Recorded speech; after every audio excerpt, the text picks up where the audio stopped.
All right, welcome back to First Team All Purpose Podcast with your man Sean and JD. We got a lot to talk about tonight. There's a lot going on, not just in the world of sports, but in pop culture. With that said, what's on JD's playlist right now in the gym, bro? Man, yo, have we gotten a summer anthem? Think about it. What is this year's summer anthem? Better yet, what was the last summer anthem that we had? I think it was Fat Joe. What All the way up. What was that, 2016, 17?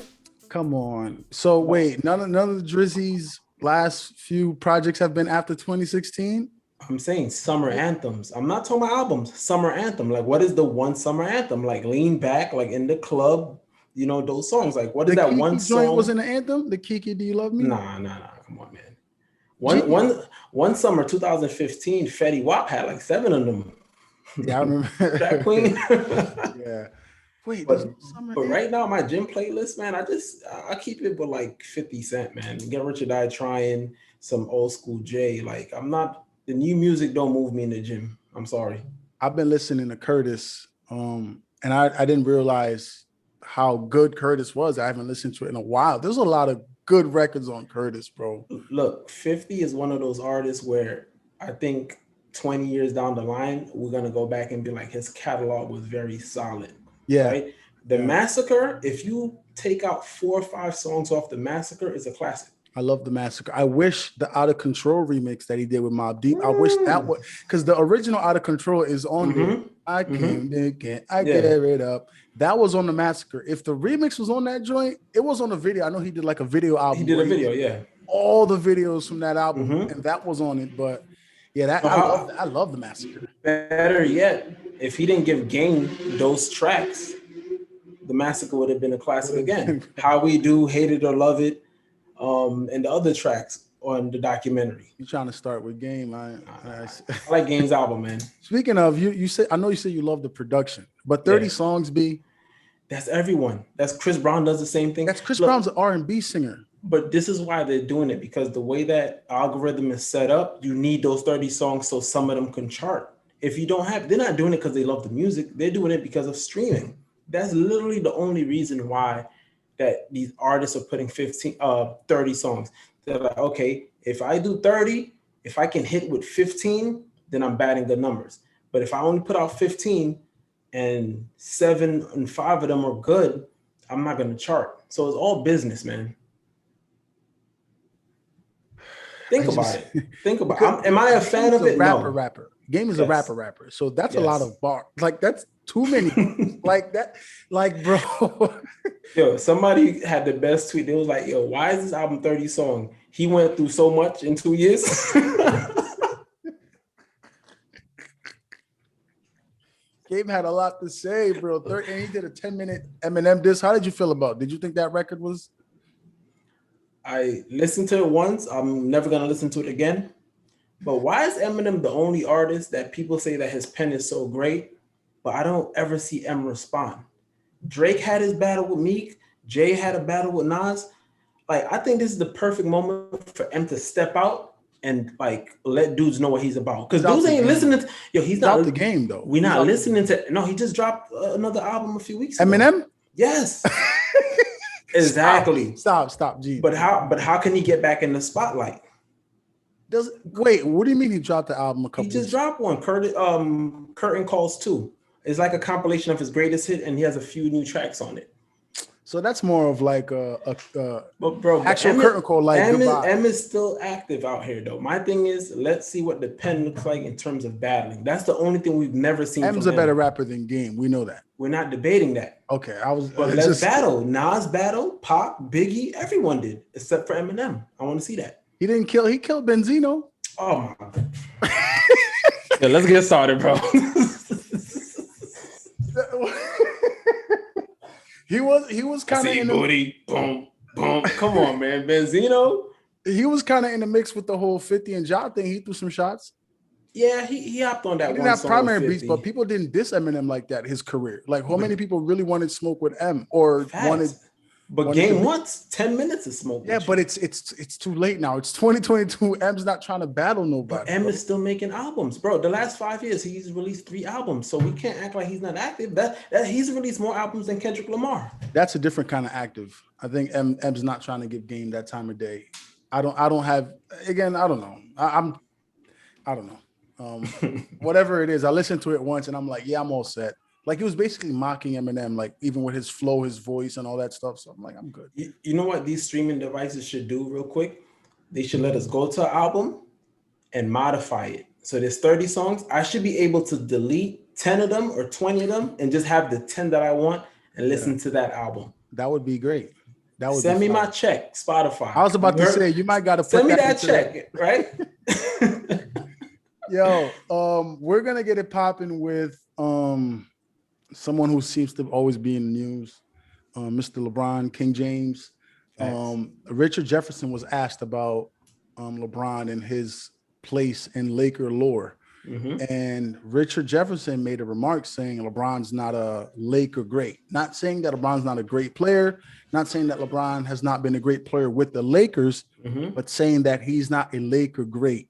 Yes. I believe I saw you tweet that you agree. Yes. Why do you think LeBron is not a Laker great? I emphatically agree. You know why I say that? What people need to understand, right? There are certain sports franchises, like the Yankees, the Boston Celtics, the Los Angeles Lakers. Their tradition is high.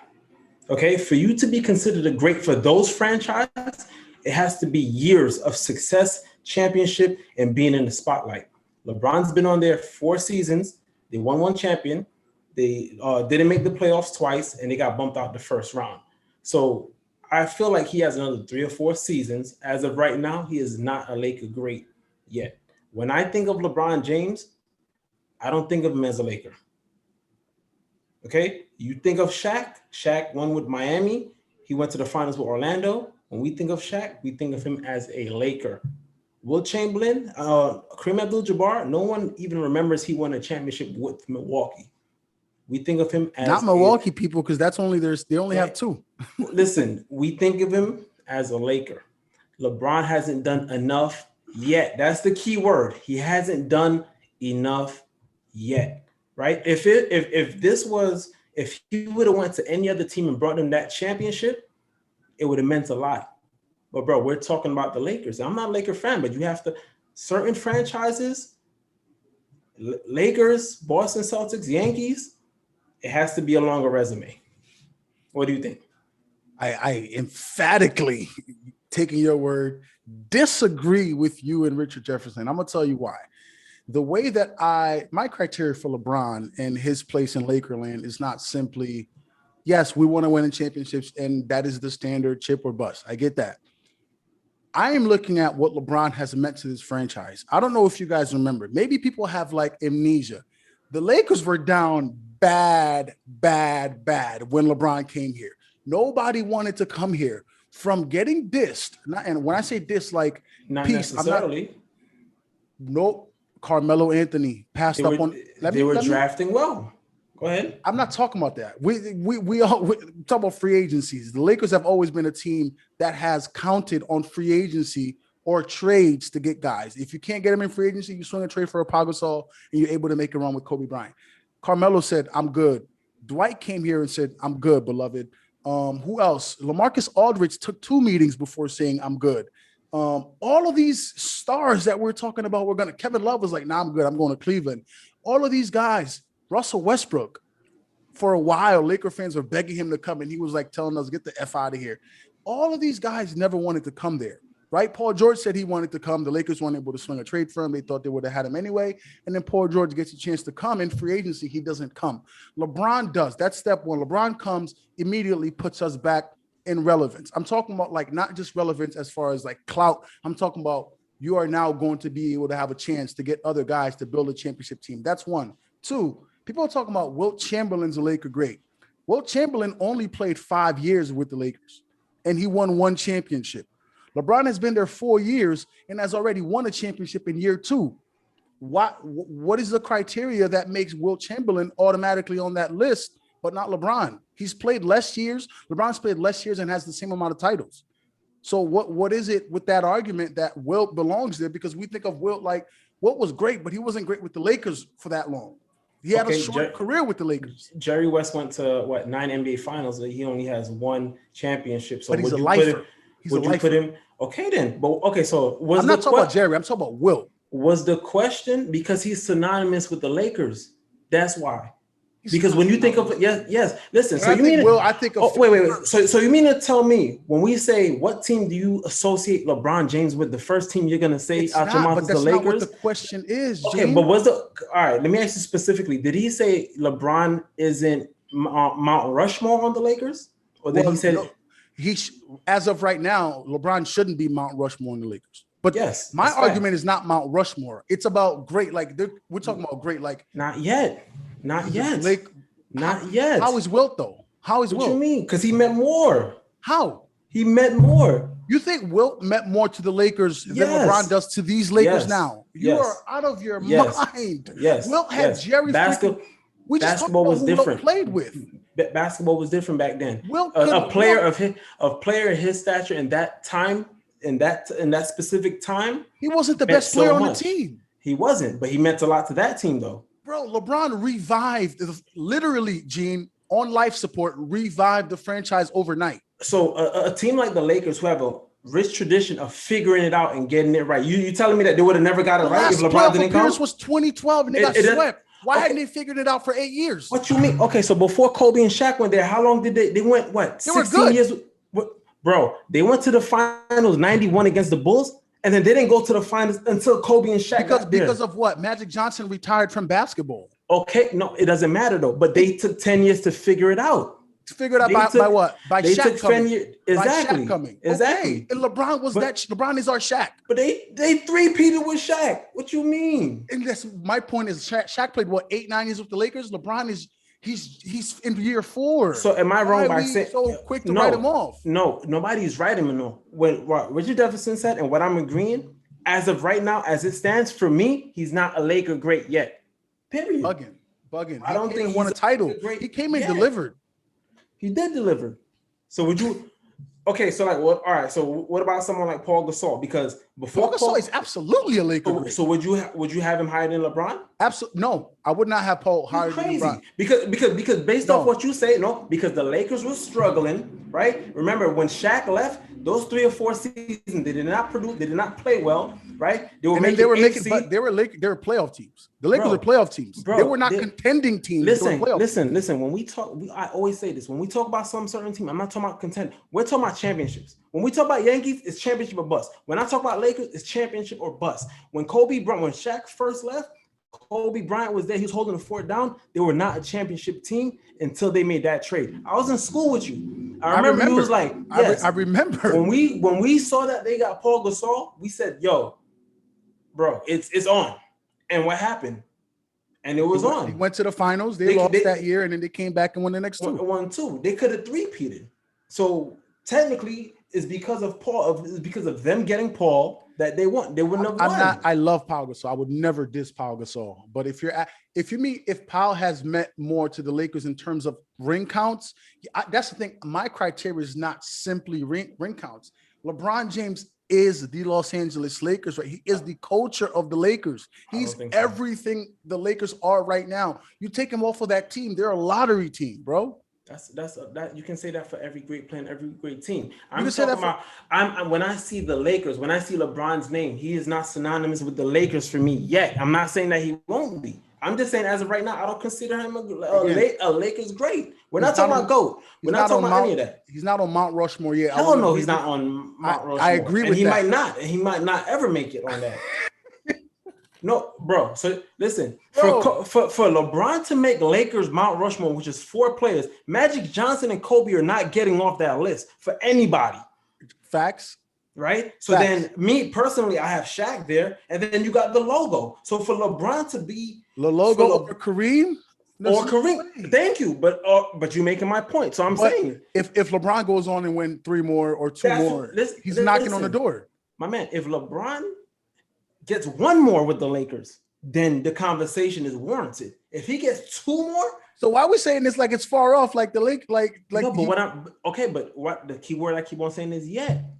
Richard Jefferson said he hasn't done enough yet to be a Laker great, and that's all we're saying. He's not a Laker great. I disagree. Yet. RJ, you're wrong. Gene, you're wrong, beloved. And for RJ to say that he's Mr. Bron, so you know, RJ keeps it a buck though. Like he always keeps not it all the time. Why I appreciate about RJ. Speaking of Bron, I don't even want to say this guy's name. The Bayless dude at Fox Sports 1, LeBron James' son Bronny made a pretty impressive dunk, in my opinion. In transition, hit him with the hezzy in and out, and then going across his body, dunks the ball with his right hand, and you know it was all over. The clip went viral, and then Skip goes on Twitter and says, you know, typical Skip stuff like, "Hey, Bronny, that was a cool dunk, but your father would have dunked it with his left hand, but nice try though." Like being real snarky and slick. I hit you up immediately when I saw that because I was enraged. I was just like, nah, I might need the 30, Skip. Like LeBron don't rock with you like that. You clearly don't rock with LeBron. You got to keep his kids and again, you're not being like constructive or anything. You're just trying to be snarky for the sake of, you know, people talking about it. Did you think it was a big deal or you thought it wasn't that serious? I don't think it's a big deal in the sense of it wasn't the most disrespectful thing that I heard. Right? To me, it was corny. It's like he was trying to make a joke that didn't come off well. So the kid he's a great athlete. The dunk was sick, you know. But to me, it's just like, why are you so concerned about everything that LeBron James does? To me, it's annoying. It's weird.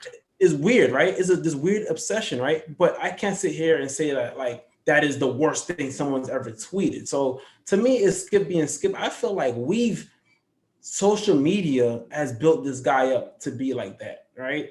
We can't avoid him. We can't avoid him. If what is it? If a tree falls in a forest and no one's there, does it make a sound? It don't right? Well, that's what I'm saying. Every time he tweets something and you have refutable people going back and retweeting him and going at him, he's gonna continue to do it. You know, it's like your old neighbor. Like at some point, you just gotta let your old neighbor talk. But we've created this thing on social media where everyone is empowered to say everything that's on their mind. That we make a big deal about it, right? And then we tune into their shows. If their rating is bad, they wouldn't have a TV show. I definitely don't watch. First of all, I'm a teacher. I work during the daytime. I'm not checking. I don't even know what channel Fox Sports. You're right. People are locked in. My thing is, and I've tweeted this before, like, okay, he goes this far, but like the people who sit across from him rock with some certain athletes. You really want to get on Shannon? Why they never? No, come on, bro. Why? So look how you feel about it, right? And you're saying Shannon is LeBron's homie. He got to check him for that. Yeah.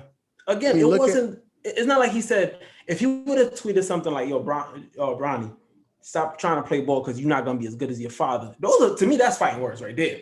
You think so? Bro, to be like, yo, to tell a kid like, yo, don't pursue your dreams. Like you ain't ever going to be like your father. Yeah, I hear come on, bro. That's degrading. Like you can't tell a kid that. You can't talk to him like that. I appreciate Jalen Rose for stepping up again and telling Skip, you shouldn't be talking about anybody. And like you average 1 point in high school. My problem is that I don't like, again, Shannon, I know Skip. Shannon always says Skip did a lot for him because he picked him, you know, to be on the show with him. And I get that. I don't want you to not be your man. That's your man's. Like we might not rock with Skip, but that's your man's. Respect. But LeBron's is your man's too. And right is right and wrong is wrong. Even if it's like, yo, Skip, you don't got to talk about the man's kid. Not even like, yo, I'm pressing you, like I'll smack you if you don't do this. Yeah. Like there's got to be a point where you're like, Skip, that maybe he does it off the record. Maybe he does it and we don't know. Shannon been on TV before, bro. He had a CBS job. He had I remember. the HBO football he job. Does stuff with Deion Sanders on NFL Network too. Yeah. And he has his own podcast. So like, what did Skip do for him? He put him in that seat, undisputed. He picked.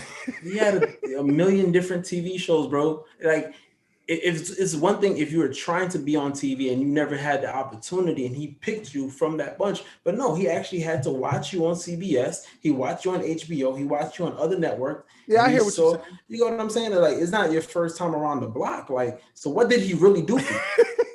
I'm just saying, publicly, like he should just roll up and just be like, yo, bro, you gotta chill out with that. You know? Yo, so you said what is Skip gonna do? No, but I don't think Skip would not push back. It's his nature to push back. It is his nature. I ask you this. You said you don't think that if you're LeBron, it's a big deal. And I'll ask you this, right? Let's role play. You're in LeBron's shoe now. We assume LeBron hates or detests. I don't want to say hate. I don't want to speak for him. That he absolutely does not rock with Skip. We could assume that, and we clearly know how Skip feels about LeBron. And we all on the outside bubble have this, consensus that a lot of his career has been literally using LeBron's name, whether good or bad. Like I don't think so. I don't think so. I think it's more of the nature of what TV became, right? Because before ESPN used to be like, we'll have an analyst give us your opinion, right? And keep it very PC. Now everything is about debate. This is the same man. When people say it was a black thing, I'm like, this is the same man that's been killing Aaron Rodgers for 15 years. This is the same man who says Aaron Rodgers couldn't walk a mile in Tim Tebow's shoes. But that's but that's clearly bias. That's the Aaron Rodgers thing is clear bias with Tom Brady. He's a huge Tom Brady guy. He disses Aaron Rodgers to lift Tom Brady up. The Tebow thing, he just loves Tim Tebow. He knows that that's not a real comparison. But he's been borderline disrespectful to Aaron Rodgers a lot as well. But Skip is the biggest Jordan fan. So him going at LeBron. Everybody's a Jordan fan, man. Even freaking the Satan's a Jordan fan. Look, man, but my thing is, you could be a Jordan fan, but there's no reason for you to hate LeBron, especially if you love the game of basketball. So why does he hate LeBron? Who? Why does he? Yeah. I don't think Skip naturally hates him. I just feel like this is that one thing. I think he's like, this is the one thing I'm gonna attach myself and I'm gonna feel a certain way about it. Like, if LeBron called up Skip right now and was like, yo, let's meet up for dinner, you think Skip wouldn't say, yeah, he would pull up? Of course he would, because it would would benefit him. No, but I'm saying, but not on TV. I'm just saying if it's a one-on-one. I don't think he would talk about it. He would go and talk, bro. Skip is, I don't have any positive affirmation of that guy, man. I just think, again, you're LeBron, right? And you don't rock with Skip. Skip don't rock with you, quote unquote. And he brings up your kid's name. Your natural reaction is not what? It's not like, yo, what the F is going? What are you doing? Like, leave my kid out of this? Or you're saying it's not a big deal still? I'm still saying it's not a big deal because my kid is in the public forum and he's an athlete. And what he said pertains to athlete. If he said, imagine he said like, oh, why does Bronny have his hair like that? Like, he should get a haircut. I think there's other things that he could have said to be like, yo, now you're crossing the line. He kept the sports related though. You got to keep my kid's name out your mouth, Skip. I don't know. But okay, keep my kid up, but you can't be an athlete then. He can't be on TV. If my job is to talk about athletes, how are you telling me I cannot?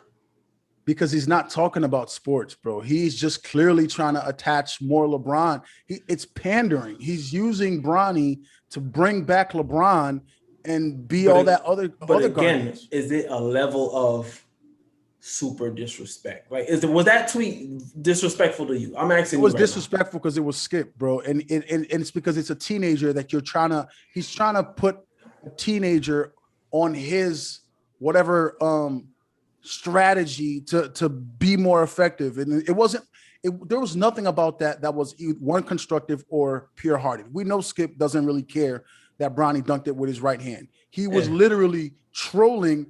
And it's like, if you want to do your career off LeBron, that's great. But when you're dragging his kid into it, simply for that, if Skip was like really trying to break stuff down, I wouldn't care. Like if he was like, yo, I thought that was a dunk, but I thought, he made other plays that weren't as good. That's like, okay, you're talking basketball. This man is literally just using one-liners to try to grab people in, and you're using the guy's kid that you clearly don't rock with. It's like, I think the main consensus though is like whenever he tweets and I see everyone, respond to him, it's just like, no one's taking this guy serious though.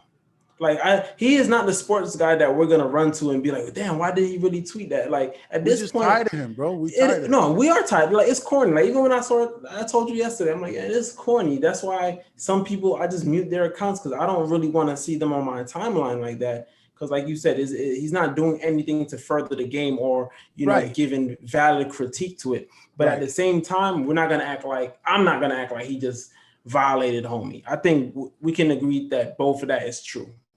I dig that. Real quick, Serena Williams, is she the greatest women tennis player of all time? Facts. So Mad Dog, who should also not be on TV, had a Oh, lot come of on, come on, bro. We love Mad Dog, bro. we Come don't on, I love man. Francesca. I don't love Mad Dog. Mad Dog Nah. there's a lot of things in his like undertone that I don't like. I think he's very like that's why Ryan Clark checked him. Like his tone with how he speaks to people, man, it comes off real condescending and gets a little up there. But I don't hate Mad Dog. I'm not like anti Mad Dog, like I'm anti Skip. I just think Mad Dog be wilding for respect. But that's what made him successful for so long. But Yeah. he said that Serena's not because she played in a weak era. You tend to agree or disagree? No, I disagree because at the end of the day, you can only control who's in front of you. You feel me?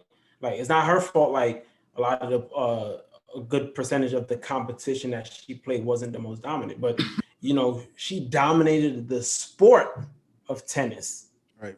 Right. She was the main attraction. Mm-hmm. Right. But if we're taking what he said in his statement, that's the only thing I will agree. In her height of her career, which wasn't the beginning. That's one thing people need to notice. When her and her sister were winning, Venus was the best player. When Serena got in her prime and started winning for a decade straight, she didn't really have that one competition, that one other player who's like, all right, we're going to see each other, right? And Maria Sharapova didn't live up to it. And then Venus started battling health issues, right? But on the flip side, if you look at men's tennis the past 10, 12 years, three-headed monsters. You have Roger Federer, Nadal, and Djokovic, right? If you ask anyone who follows tennis, those are probably the three greatest players of all time, top five definitely. But they'll say that those three are the three greatest, and they all played in the same era. They all beat each other. Every final was one of them facing each other. So their level of competition was far more superior than what Serena's played. But again, you can only play what's in front of you. But to me, that doesn't deter her from being the GOAT, because you dominate for a decade straight in an individual sport. Come on. Yeah, I think I don't agree or disagree. I think in regards to Serena's greatness, I think she's like LeBron, where you could have placed her in any era and she would have been Serena. Now, not to say she played the greatest competition. I don't really study much about the competition in tennis to know who ranks what. I do know about Roger Federer. I was even going to say even Andre Agassi. Like you could have thrown him in that mix as well. Andy Roddick for a while was Andre played with Pete Sampras. Those right. were the two main guys. So at least they had that counterpart. Yeah. I think Serena is like she's like LeBron. She's built different. You would have put her anywhere. She was just physically more imposing than any women athlete I've ever seen. Like not, again, I don't study the game. I'm not going to act like I'm a genius in terms of women golf. I mean, not golf, women's tennis, but I do know Serena from what I saw and how she dominated. And I think maybe a lot of the end of her career too, like some of the losing, maybe people kind of like feel like, you know what, that could have been more a consistent thing if she played in an era with more competition, but I don't know. Well, my thing is, no, that's not true, because a sport like tennis, once you hit 35 is your prime, and she's like 41, right. Right. And it's just Father Time's undefeated. Somebody brought up, I think she brought up the fact that, like look at someone like Tom Brady. Tom Brady's an outlier, bro. You don't see how many other quarterbacks are playing till 45. We can't use him as, the status of what an athlete should be at a certain age, because he's literally the only one doing it, know. But Father Time is undefeated. She started having some nagging injuries, and other players started getting the best of her. But like you said, in her prime, she was winning. There was some final match. I remember she won in under an hour. Unheard of for tennis. Yeah. Unheard of. Under an hour? Yeah. Like she's the GOAT, man. Yeah. Deion Sanders, he made some remarks that rubbed a lot of people the wrong way. He said that the Hall of Fame is not built equally in regards to, he thinks there should be tiers. Like he's saying, I am Deion Sanders. I am primetime. I think most people would agree, the best cornerback that's ever played the game. There's no way that guy who had maybe 4 or 5 good seasons should be next to a guy like myself who, quote unquote, changed the game. Facts. You agree that Deion is saying that there's a lot of guys who are in that probably shouldn't be in? Emphatically agree. Yes. Yeah. And you know why? Football is one of those things where I don't think people can correctly differentiate between stats and longevity and what they mean to the sport. Me personally, when it comes to any sport, Hall of Fame to me means you are the best at your position, period. Okay? So for a period of time. For a period of time that you were the best at your position, right? I'll give you an example. And I always bring him up. Eli Manning, he played 17 years. He only made the playoff, right? Look, he made no, listen, for real. If you go back and look at Eli Manning's career, yes, he has the 2 Super Bowls, but that was a great team effort in both of those Super Bowls, right? At what point in time can we say that Eli Manning was a top 3 quarterback in the league or even top 5? You cannot find maybe 1 year. So for me, when I say Hall of Fame, that means that you were the very best at your position. And then we start looking at your accolades, how long you played, MVPs, Super Bowl. But to me, if you weren't one of the very best at your position, I don't think you're a Hall of Famer. So I agree with him. There should be tiers. Like you can't put an Eli Manning or Ben Roethlisberger in the same sentence as a Tom Brady or Aaron Rodgers. Cody, why are you doing this to Cody? Why do you think Ben is? That's crazy to me, bro. That's crazy to me. You really don't think Ben was any good? Nah. He's one of those players that fell into the right franchise. That's what I think happened, right? I feel like a Tom Brady, which he already proved, you put him on any team, he's gonna ball out. Ben needed good tight ends, he's always had good wide receivers, good running backs. Same thing, like a great quarterback, you put them anywhere and they're gonna ball out, man. Period. Joe Montana, you put Joe Montana on the Jets, we would have probably had 2 of them things. Y'all should have drafted Dan Marino, and he might have looked a whole lot different than things played out in New Jersey.